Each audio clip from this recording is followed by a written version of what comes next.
What up, y'all? Got my 05 double cab Toyota Tundra. We're going to talk about brake upgrades and options for replacing the double cab master cylinders that are problematic. We're going to go over the Gx460 front caliper upgrade and the rear disc conversion from Silvermine Motors or SOS Performance. And I'll try and help you guys with options to get rid of the two-piece master cylinder that comes on these double cabs. All right, we're going to talk about three separate parts. We'll talk about master cylinders and boosters, we'll talk about front brakes, and we'll talk about rear brakes. For the master cylinders, there's going to be three bores that we're dealing with here. The V8 first-gen Tundras are all 7/8. That's regardless of access cab or double cab. The Sequoia is 15/16 bore. And the T100 setup that we're going to be dealing with is a 1-inch bore. There is a bigger 1 1/16 bore T100. You want to be dealing with the 1-inch bore, which is a non-ABS master cylinder for a T100. If you have a regular cab or access cab first-gen Tundra, doesn't matter the year, they all have the same style master cylinder. All the V8s are 7/8 bore, but regardless of regular cab or access cab, they're all the same. The double cabs, you have one of two master cylinders. You have a two-piece master cylinder that looks like this. The center portion of this isn't available and it leaks back into the booster. No one makes this part. There was one company that made it and I think it's been discontinued. You can or could get an entire master cylinder and booster setup pre-assembled from Toyota, but I think it was around $2,500, which is crazy. If you don't have this two-piece style, you have this funky looking master cylinder that doesn't have a traditional booster. The ABS module or portion of the brake system is built into this master cylinder. If you have this, none of the information that I'm about to give you in this video will apply to that. I'm not really sure how or if you can upgrade that setup. If you have a double cab first-gen Tundra, you're not really looking to upgrade your brakes, but you want to get rid of the problematic master cylinder, you can swap in a access cab master cylinder and it'll bolt right up just like this T100 setup. It's the same brake line routing. Everything bolts up exactly the same way. If you're looking to upgrade your brakes as well, there's a few options. You can go with the Sequoia master cylinder, which is a 15/16 bore. It's typically only used with the rear brake conversion because the Sequoias have the same front brakes as the first-gen Tundras, but they also come with rear discs. So that master cylinder is perfect for only doing a rear disc conversion.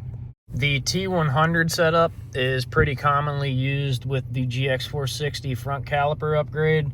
Most people only do the front calipers, and a lot of people claim that the pedal is incredibly stiff. My thought process with it was if I do the front caliper upgrade and the rear disc conversion with the 1-inch bore T100 master cylinder, it would hopefully be like a sweet spot. And that has worked out. The pedal feels pretty good. It's stiff, but it's not too stiff. And it's a nice consistent feel throughout the travel of the pedal. Now the front brakes, you have a few options to upgrade. You can do the Gx460 calipers, which we did here. With the Gx460 calipers, you need to machine between 3 and 4 millimeter off the caliper ears. If you look at the calipers in this picture and the caliper ears in the next picture or video, you can see where the material has been machined off the ears. Beyond that, there's a few companies that make like legitimate 6-piston big brake kits. They're between like $3,000 and $3,500, so not cheap at all.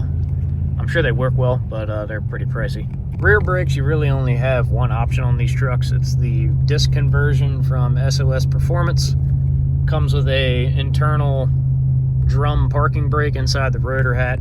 It just uses FJ Cruiser or Sequoia rear components. I ordered mine from Silvermine Motors.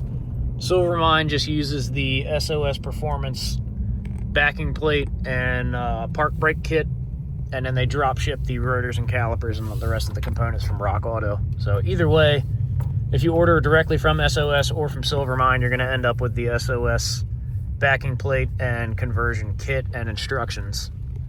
Here's a look at our stock first-gen Tundra front brakes. We're going to 2010 and newer Lexus GX460 rotors and calipers. This rotor is warped, which apparently is really common on these trucks. The front brakes aren't that great. We're also going to be replacing, from there down, we'll be replacing this rubber line and the factory hard line. It'll be a braided stainless line with a Banjo fitting for the Lexus caliper. Alright, here's our stock first gen Tundra rotor on the left, Gx460 rotor on the right. You can see the size difference there.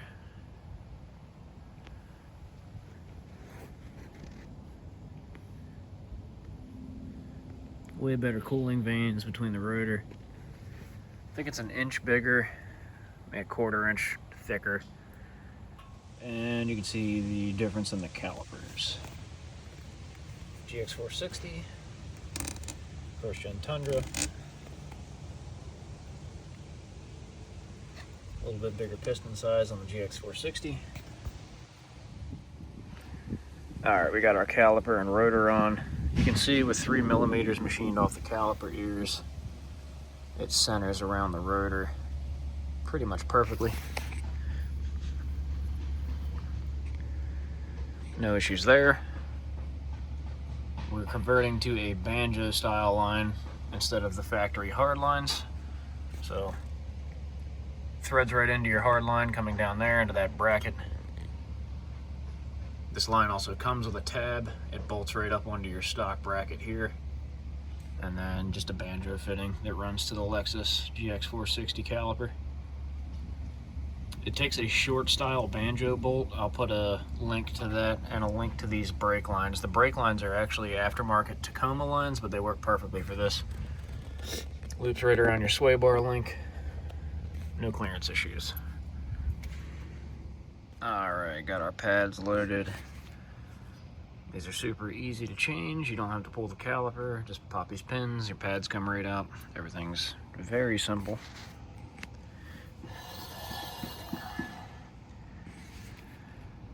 And driver's side's done. Don't know if I mentioned this, but you actually need a 17-inch rim for these Gx460 brakes.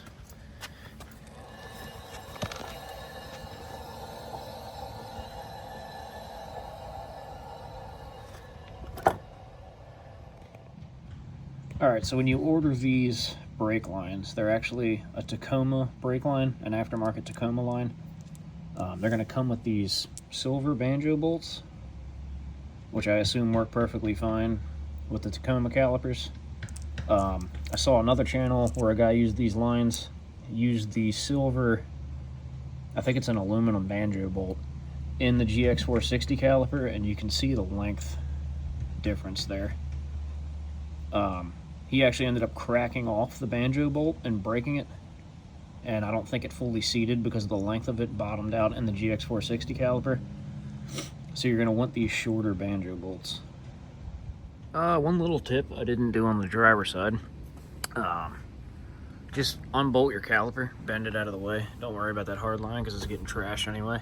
Then we can crack our line up here, unhook that, and then just have our new line pre-attached to our caliper. We can unhook that and just kind of quickly hook our other line up to kind of mitigate dumping brake fluid everywhere. I wish I had done that on the driver's side, but I didn't. So, pro tip. Alright, passenger side front's done.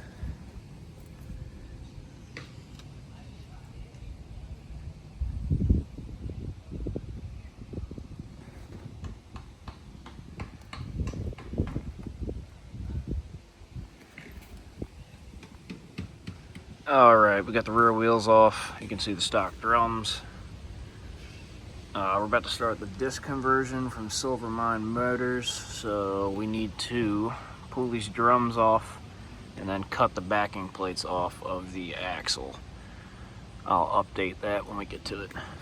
Okay, so we got the driver's side drum off and all the drum hardware and backing plate. The backing plate is quite the nightmare. You can kind of see what I did here. So I just lopped one whole side off to get access to get a cutoff wheel in there a little bit better. and then you can kind of see these little notches. So I cut from one notch to the one bolt hole, just so I did that with a Dremel. That way I didn't have to cut right up against the axle tube, and then I ran a cutoff wheel and then Dremeled the rest, and then pried it around and broke that tab off right against the axle. Kind of a nightmare. In the instructions it just says cut it. If you have a plasma cutter, it'd be way easier. Ironically, I do have a plasma cutter, but my torch is messed up, so either way, this works. It just takes a little bit of finagling, but we got her done. We'll do the passenger side next and start actually installing the disc converter. All right, passenger side's done as well. This is probably far and away going to be the most time-consuming part of this rear disc swap. The time it took me to get the drums off and cut the backing plates off was longer than it took me to do the entire Gx460 swap up front. All right, our passenger rear is done. Working on the driver's side right now. Kind of a pain. The instructions are very vague. I ended up using a couple YouTube videos and some other stuff I found online. But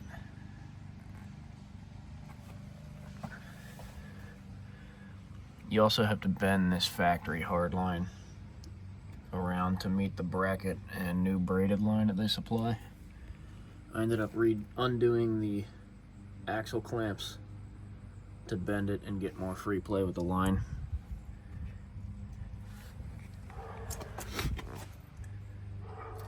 All in all, not too hard, but the instructions leave a lot to be desired. But if you're pretty mechanically inclined, it's not that hard to figure out. The park brake on the rear, just have it zip tied up to the leaf spring. Quick little hose clamp. Same on the passenger side. And underneath the truck, there's two sets of holes that look exactly like that. One pops in and is retained with a C-clip. The second one's just a push through. Then you can see it just bolts right up to your factory park brake mechanism. Super simple. All right, we got our master and booster out.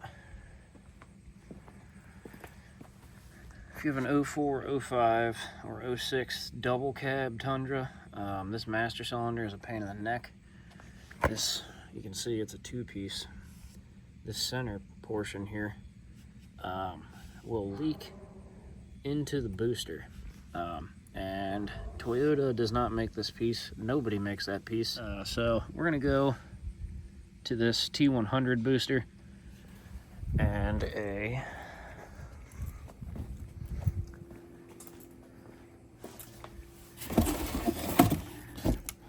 very simple one-piece master cylinder.